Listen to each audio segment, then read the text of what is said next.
Hello, everyone. Welcome back to the For the Doers podcast. I am Sayda, your host. Welcome back. Thank you so much for sharing some of your Monday with me. I'm so grateful to be here and to check in with you today. So that's exactly what I want to do today, is just a quick check-in and discuss self-motivation. Self-motivation is so important to me as a doer. When you are achieving goals and really trying to make the most of your time,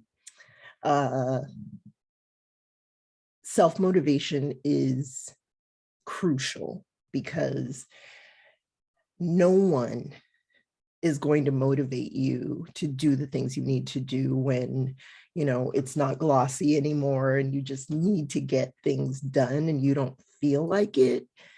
It's all you. So I am going to talk about 3 ways that I motivate myself, especially when I don't feel like it. The first thing I want to talk about is music. Music is huge for me in my life. It always has been. I grew up in the church, Pentecostal, Latino Pentecostal church, whole different level, and we were not allowed to listen to anything but Christian music growing up. But as we got older, of course, when you have access to that dial on the radio and your parents aren't around, we started to make different choices in the type of music that we listened to. Here in LA, I was, of course, when my dad wasn't around, listening to KMET for all of the rock. You want to listen to KDAY for the R&B. And even though I can admit it now, I did listen to Kiss FM too for all of the big hits. But my favorite type of music is classical. Classical is my heart.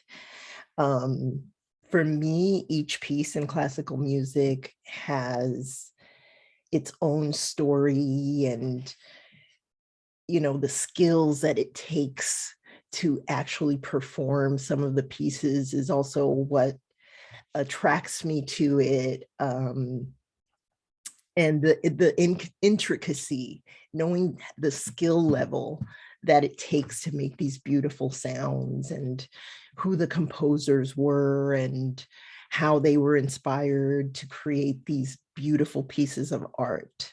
That is music.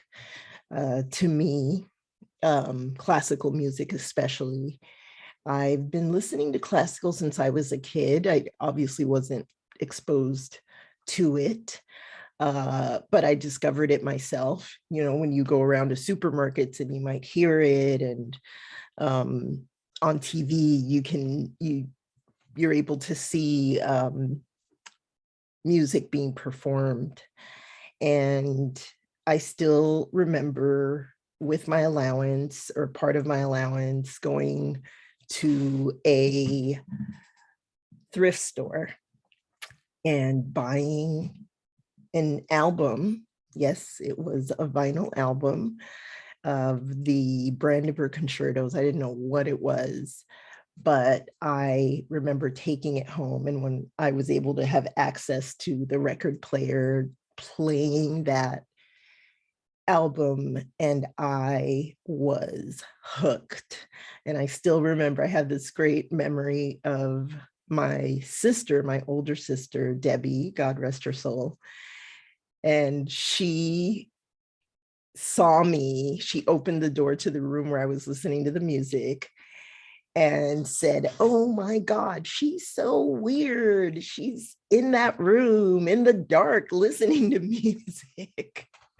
And of course, I wasn't too happy about that then. I actually didn't care. I think it's hilarious now because it's such a great memory for me, and it reminds me of how my love with classical music started. Just listening to it, I was enthralled. Just the strings, I'm addicted to strings, and how beautiful they sound, and hearing that bow on the strings, fantastic. Still to this day, classical music is my number one musical love. So listening to classical music, different types that I listen to, different composers. Bach is my number one. That's another story for another day. Of course, I love Vivaldi and Beethoven and Mozart, but that type of music really just gets into my soul and helps calm me down or lift me up. Like I said, every piece holds a story or a feeling or a memory for me, and that's a way of getting in touch with myself. The second thing that I do for self-motivation is gardening. I have posted about this, and if we know each other, you know that I'm always talking about my garden. My garden is like a meditation for me. It just lifts me up first thing in the morning. The first thing I do is I want to go see those beautiful blossoms and see who's growing and see how they're doing, and of course making sure the squirrels aren't digging them up, my natural enemy, the squirrel. But it's become, over the last 5 or 6 years, just also my heart. Just, I love watching plants grow and helping cultivate them and making sure that they're healthy. I have a symbiotic relationship with all 54 or 56 of my plants right now. Getting into aromatherapy and being an herbalist has also really gotten me into the plants, because you learn so much more about a plant and how they partner with us on so many things that have to do with our health. Um, and just happiness, just looking at plants, it brings you closer to nature. Love, love, love my garden. And like I said, it's a meditation because I can forget everything else and really just focus on the plants and their health and getting in tune with nature. It's come to the point where my garden has become its own little uh, neighborhood in a way for a lot of the birds and critters, and I'm on hummingbird duty, making sure that they are fed and happy, even though they fight a lot within each between each other. But it's so much fun, and it really makes me so much more aware of my impact on nature and my carbon footprint. But mainly it's because it makes me feel close to nature. And like I said, it is like a meditation. And the third thing is the aromatherapy and herbal medicine that I make. Um, I always have an intention when I make even aroma sprays or a ginger tincture or something like that. I really think about what my intention is, what is inspiring me to make this, what do I see at the end? Do I see healing for someone or just helping someone feel better? And when I do those things, I do have some type of music, whatever inspires me at that moment. Um, going with my intuition and with the personality of that particular plant or a blend of plants. That is really what drives my intention, is how are we healing with this? How are we helping someone else with this particular medicine or scent? So plants, music, for me, huge in those three ways.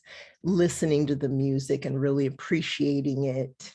Number two, with my garden, really getting to know plants and cultivating them and having that give and take relationship with them, because a lot of the third thing, what I make, is with the same plants that I have these relationships with. And all of this helps my motivation because it's expanded my sense of self. I'm not one-dimensional. You know, even if you love your job and you love what you do, that's not all of who you are. Like I said, that sense of self, that sense of achievement from cultivating my passions is what motivates me. And no one can take that away from me. No one, because it's something that I'm doing for myself. And for people who are, you know, having a hard time motivating themselves and need that sense of self, I highly, highly encourage just having a hobby that helps you build on your passions. And if you have a hard time finding that, look back at what makes you happy. Look back at what made you happy as a kid. I still think about that 11-year-old girl that bought her first classical album, and I'm so grateful that she did that, because I am still cultivating that passion. It's still part of my every day, and it makes me so happy. How can you do that for yourself?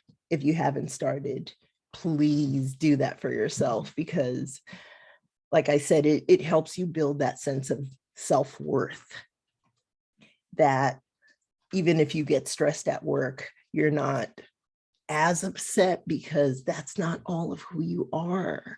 You are so much more, and the world needs so much more from you than just that one doer dimension. Even though you can be a doer with your hobbies also, but having something else that allows you to express yourself and really find your creativity is so important. I hope that helped you think about what motivates you. And again, I thank you for your hearts and your ears and your eyes. Thank you so much for listening. I hope, like I said, that this helps motivate you in some way and find a way to motivate yourself if you haven't already, or share with me a way that you motivate yourself. And this is something I will continue to dig into. And that's about it. Thank you so much for listening. I hope you have a fantastic week. I hope you're feeling yourself and you know you're going to get things done and you feel great. Thanks, everybody. Have a wonderful week. Take care. And don't forget, it's all about you. Have a great week. Bye.